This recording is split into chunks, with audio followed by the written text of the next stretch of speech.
కాదా అని మిమ్మల్ని అడుగుతున్నా. బట్ భయపడను. నా జీవితంలో భయం అనేది ఎరగని వ్యక్తిని నేను. క్లేమోర్ మైన్స్ నా మీద 24 క్లేమోర్ మైన్స్ బ్లాస్ట్ చేసి సాక్షాత్ వెంకటేశ్వర స్వామి నువ్వు బతికుండాలి, నీకు పని ఉంది అని ప్రాణదానం చేసిన విషయం అది. ఆ రోజు కూడా నేను భయపడలా, అధైర్యపడలా. కానీ ఈరోజు నేను ఒకటి ఆలోచిస్తున్నా, మళ్ళీ గాడి దప్పిన పరిపాలన ఘాట్లో పెట్టి ఈ రాష్ట్రాన్ని కాపాడడానికి ఏ త్యాగానికైనా మేము సిద్ధమని మరొకసారి మీ అందరికీ విజ్ఞప్తి చేస్తున్నా. అందుకే ఈరోజు మీరు చూస్తే 3 పార్టీలు కూడా కలిశాం. కొంతమందికి కొన్ని అనుమానాలు ఉన్నాయి, ఎందుకు కలవాలి అని కూడా ఆలోచిస్తున్నారు. మా మైనారిటీ సోదరుల్లో కూడా అనుమానం ఉంది. కానీ ఒక్క విషయం మీరు గుర్తుపెట్టుకోండి, ఎన్డీఏలో ఉన్నప్పుడు కానీ ఎన్డీఏలో లేనప్పుడు కానీ మైనారిటీ సోదరులకు న్యాయం చేసిన ఏకైక పార్టీ తెలుగుదేశం పార్టీ. అంత మునుపు కూడా ఎన్నో పార్టీలు ఉన్నాయి. ఉర్దూ భాష 2వ భాష చేయమంటే ఎవరూ చేయకపోతే నేనే 13 జిల్లాల్లో 2వ భాష చేశాను. మైనారిటీ సంక్షేమం కోసం ఎన్టీ రామారావు గారు మైనారిటీ ఫైనాన్స్ కార్పొరేషన్ తీసుకొచ్చాడు. నేనే ఆజ్ హౌస్ కట్టాను. ఆజ్ హౌస్ కట్టిన తర్వాత రాష్ట్రం విడిపోతే కడప, విజయవాడలో 2 ఆజ్ హౌస్లు కట్టాం. ఎన్నో కార్యక్రమాలు మౌజములకి, ఇమాములకి ఆందోళన ఇచ్చిన పార్టీ తెలుగుదేశం పార్టీ. ఏ పార్టీ ఇవ్వాల? షాదీఖానాలు కట్టాం. అదే మరిగా రంజాన్ తోఫా ఇచ్చాం. ఈ విధంగా మీరు చూస్తే ఆడబిడ్డలకు పెళ్లిళ్ల కోసం 50,000 రూపాయల ఆర్థిక సహాయం చేసిన పార్టీ, మైనారిటీ ఆడబిడ్డలను పెళ్లిళ్లు చేసిన పార్టీ తెలుగుదేశం పార్టీ. ఈ 5 సంవత్సరాల్లో ఈ పార్టీ ఏం చేసింది? ఒక్క మైనారిటీకి 1 రూపాయి ఇచ్చారా అని అడుగుతున్నా. ఇంకో పక్కన మాట్లాడుతున్నారు బీజేపీతో పొత్తని.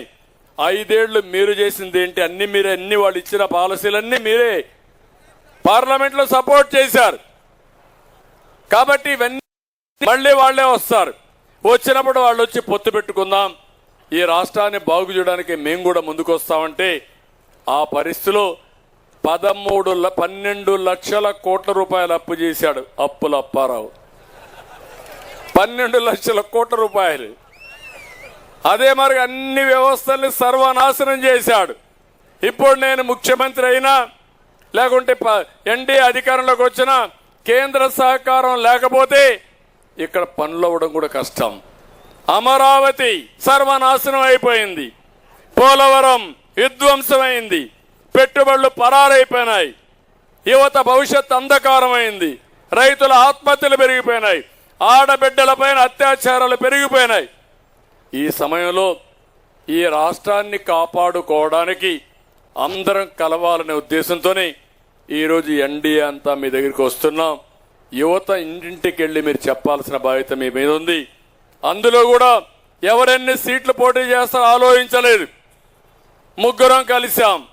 కొంతమంది నన్ను అన్నారు మీరు ఎక్కువ సీట్లు ఇస్తున్నారని, కొంతమంది పవన్ కళ్యాణ్ గారు అన్నారు మీరు తక్కువ సీట్లు తీసుకుంటున్నారని, కొంతమంది బీజేపీ అన్నారు మన జాతీయ పార్టీ ఇంతేనా ఇంకా ఎక్కువ తీసుకోవాలని మాట్లాడారు.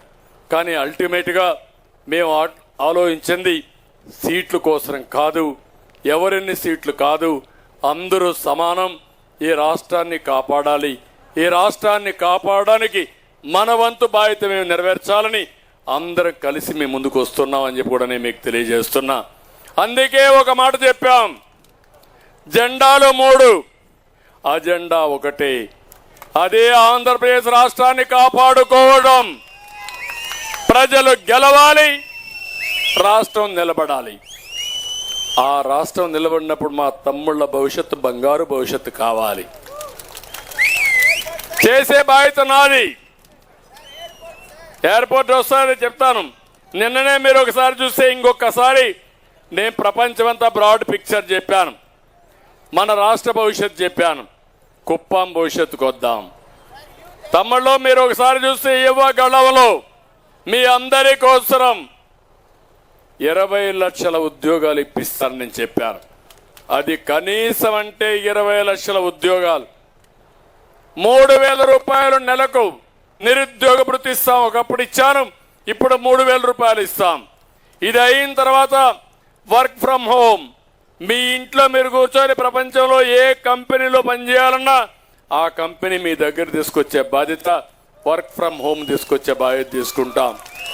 మండల హెడ్ క్వార్టర్లో, ఇంపార్టెంట్ టౌన్లో, మండలంలో వర్క్ స్టేషన్లు పెడతాం. అక్కడి నుంచి మీకు ట్రైనింగ్ ఇప్పిస్తా. మీరు ఊర్లో కూర్చొని పనిచేయండి. ఇంకా బాగా చేయగలిగితే హైదరాబాద్కి వెళ్ళండి, బెంగళూరుకి వెళ్ళండి, అమెరికాకి వెళ్ళండి. భవిష్యత్తులో ఒకటే కూర్చోండి. గుర్తుపెట్టుకోండి, జీవితంలో రాబోయే రోజుల్లో డిస్టెన్స్ అనే మాట పెద్ద కష్టం కాదు. ఎక్కడున్నా పని చేయొచ్చు.